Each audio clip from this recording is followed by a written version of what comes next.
اے د پنجاب وګدارا، اے د پنجاب جرنیلا، موږ تا ته دا په ډاډه وایو، په دې میدان درته وایو چې موږ د نه ډیو ریډ لاین منو، نه د پاسپورټ منو، نه د دا پنجابی ریاست منو. موږ د لوی افغانستان خلک وو، یو یې او آینده به وو. دا د چمن پر لت پاسپورټ دی څکې، زه د شنختي کارت هم نه منمه.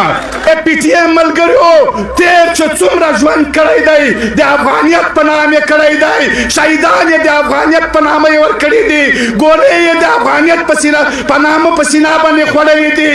هر کله که تاسو ته ضرورت شه، هر کله که تاسو دا مورچه، اول مورچه کې به د پي ټي ایم ملګري درته ناست وي، اوله ګولۍ به د پي ټي ایم ملګري په دې سینه باندې خوري. اے د کیلې دا وګدارانو، اے د کیلې دا وګدارانو چې دا پر لد تا و مخ ته ناست